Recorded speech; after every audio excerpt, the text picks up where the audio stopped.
తెలుగు రాష్ట్రాల్లో 450కి పైగా రోబోటిక్ సర్జరీలు సక్సెస్ఫుల్ గా చేసిన ఘనత మణిపాల్ హాస్పిటల్దే.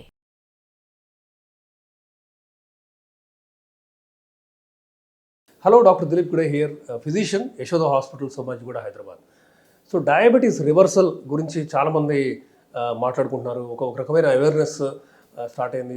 కోర్స్ ప్రతి కొత్త ఫ్యాక్ట్తో పాటు మిత్స్ కూడా, అంటే అపోహలు కూడా పెరుగుతూ ఉంటాయి. అండ్ చాలామందికి ఏంటంటే రివర్సల్ చేసేస్తున్నారు కదా, మరి మీరు టాబ్లెట్లు ఎందుకు ఇస్తున్నారు, టాబ్లెట్ లేకుండానే డయాబెటీస్ ఫ్రీ చేసేస్తున్నారు కదా, ఇన్ఫ్యాక్ట్ మందులతో మందులు లేకుండానే కంప్లీట్గా డయాబెటీస్ రివర్సల్ చేస్తున్నారంట కదా అనే ఒక రకమైన అపోహ, ఒక క్వశ్చన్స్తో కొంతమంది వస్తున్నారు. సో డయాబెటీస్ రివర్సల్ అనే పదమే వాడకండి అని WHO అవ్వచ్చు, ADA కానీ ఇవన్నీ కూడా వీళ్ళందరూ కూడా చెప్తున్నారు. సో రివర్సల్ అనే పదం వాడకూడదు. ఎందుకు అంటే రివర్సల్ అని మనం పేషెంట్కి చెప్తే లేజీగా, కాంప్లసెంట్గా ఫీల్ అవుతుంటారు. అంటే పర్లేదు, నాకు షుగర్ వెళ్ళిపోయింది, ఏమైనా తినచ్చు అనే ఒక రకమైన అపోహలో బతుకుతూ ఉంటారు. అండ్ ఫుడ్ ఇంటేక్ పెరుగుతుంది, లైఫ్ స్టైల్లో ఎక్సర్సైజ్ అవ్వచ్చు, డైట్ అవ్వచ్చు, మనం చెప్పిన డైట్ కానీ ఇవన్నీ కూడా పాటించరు. కాబట్టి రివర్సల్ అనే పదం వాడకండి. ఇది అందరిలో కూడా సాధ్యం కాకపోవచ్చు. అంటే రివర్సల్ అని చెప్తాం మనం, కానీ 3-4 ఏళ్ల తర్వాత మళ్ళీ రావచ్చు. కాబట్టి మనం వాడాల్సిన term remission, diabetes remission. So diabetes remission అనేది సాధ్యమే, కాకపోతే అందరిలో కాదు.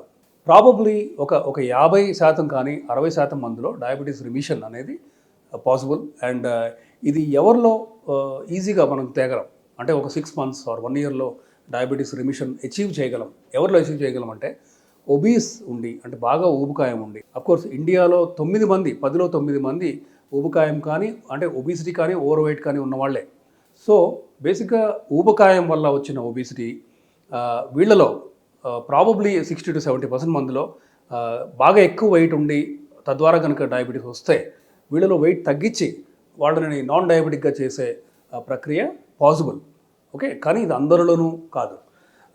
ఇన్ఫ్యాక్ట్ కొంతమందిలో, ప్రాబబ్లీ ఒక సగం మందిలో మనం వెయిట్ తగ్గడానికి హెల్ప్ చేయొచ్చు. సేమ్ షుగర్ మందులు ఏదైతే గత 20 ఏళ్ళ నుంచి మనం వాడుతున్నామో వీటిలో చాలా మందులు మన బాడీ వెయిట్ పెరిగే విధంగా ప్లస్ ప్యాంక్రియాస్ మీద ఒత్తిడి పెంచే విధంగా ఉన్న మందులే. సో నార్మల్గానే ఒక 50% బీటా సెల్స్ చనిపోవడం స్టార్ట్ అయ్యాక బయటపడేది డయాబెటీస్. సో ప్రీ డయాబెటిక్ పేషెంట్స్లో కూడా some degree of beta cell exhaustion అంటాం. అంటే బీటా సెల్స్ పనిచేయట్లేదు, ఎంత ఇన్సులిన్ అయితే సెక్రెట్ చేయాలో అంత చేయట్లేదు అని అర్థం. సో బీటా సెల్స్కి అతీతంగా పనిచేసే షుగర్ మందులు మనకి అవసరం.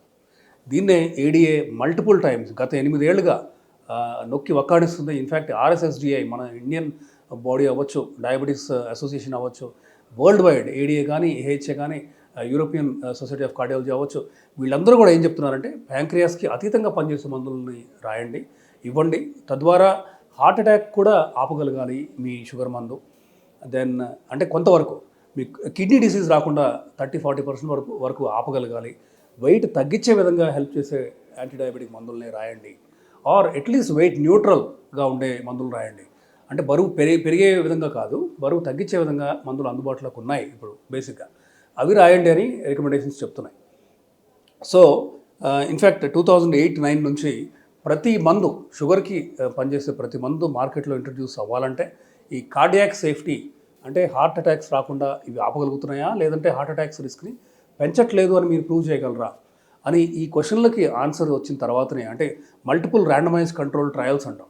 ఈ ట్రయల్స్ యొక్క రిజల్ట్స్ DCGI, మన ఇండియాలో DCGI అవ్వచ్చు, యూఎస్లో US FDA అవ్వచ్చు, వాటికి ఈ డేటా సబ్మిట్ చేశాక వాళ్ళు క్షుణ్ణంగా డీటెయిల్డ్గా ఇవన్నీ చూసిన తర్వాతనే అప్రూవల్స్ ఇస్తున్నారు మార్కెట్లోకి. సో మీరు వాడే షుగర్ మందు మీకు హార్ట్ అటాక్ రాకుండా కనీసం 30% ఆపగలుగుతున్నాయా, ఈ క్వశ్చన్ మీరు మీ డాక్టర్స్ని అడగాలి.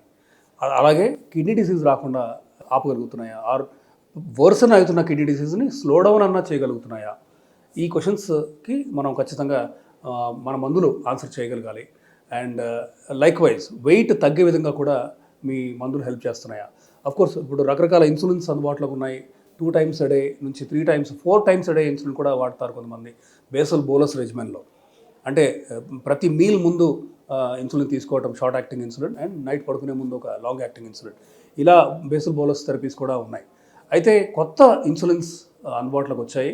వీటి ద్వారా ఈ 4 times 3 times బదులు 1 time వాడితే సరిపోయేలాగా మార్కెట్లో అందుబాటులో ఉన్నాయి.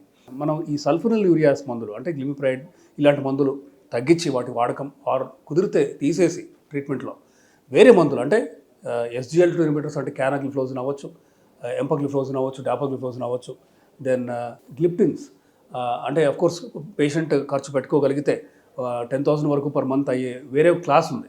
GLP-1 రిసెప్టర్ యాగనిస్ట్ అంటే గ్లూటైడ్స్ అంటారు. ఇవి డ్యూలాగ్లూటైడ్ అవ్వచ్చు, సెమాగ్లూటైడ్ అవ్వచ్చు. ఇప్పుడు కొత్తగా టిర్జెపటైడ్ అనే మందు మన మార్కెట్లో రాబోతుంది. టిర్జెపటైడ్ అంటే మోంజారో. ఇది మార్కెట్లో రావడానికి ప్రాబబ్లీ ఇంకొక 6 months పడుతుంది. జూన్ 2025లో ప్రాబబ్లీ రావచ్చు.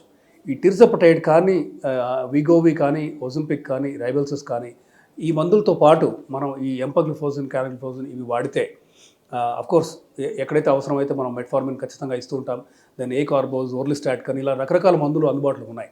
అంటే ఒక పక్క మనం బరువు తగ్గిస్తూ బాడీలో ఉన్న ఫ్యాట్ బర్డెన్ని తగ్గిస్తూ మనం ఈ ఇన్ఫ్యాక్ట్ నాన్ డయాబెటిక్ దిశగా ట్రావెల్ చేయొచ్చు ట్రీట్మెంట్లో.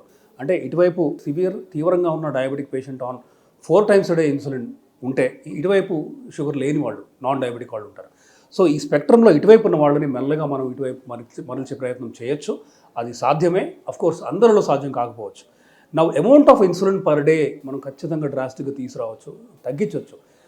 70% పర్ డే ఇన్సులిన్ తగ్గించవచ్చు. ఇన్ఫ్యాక్ట్ కొంతమందిలో ప్రాబ్లీ 30-40% మందిలో ఈ కొత్త మందులతో ఇన్సులిన్ని కంప్లీట్గా ఆపేయగలం.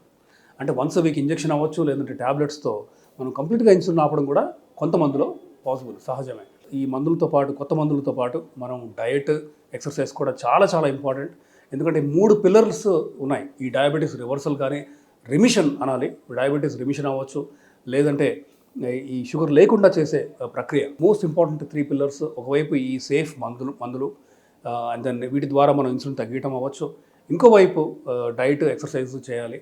ఇన్సులిన్ తగ్గిస్తే బరువు ఎలా తగ్గుతుంది అంటే, ఇన్సులిన్ ఒక అనబాలిక్ హార్మోన్. ఇన్సులిన్ తీసుకోగానే బాడీ ఫ్యాట్ అవ్వచ్చు, మజిల్స్ కానీ ఇవన్నీ కూడా పెరిగే విధంగా అనబాలిక్ నేచర్ ఉంటుంది ఇన్సులిన్లో. సో ఇన్సులిన్ వాడుతున్న కొద్దీ బరువు పెరుగుతూ ఉంటుంది. పెరిగిన బరువు ఏంటి, దేనికి అర్థం? బాడీలో ఉన్న ఫ్యాట్కే అర్థం.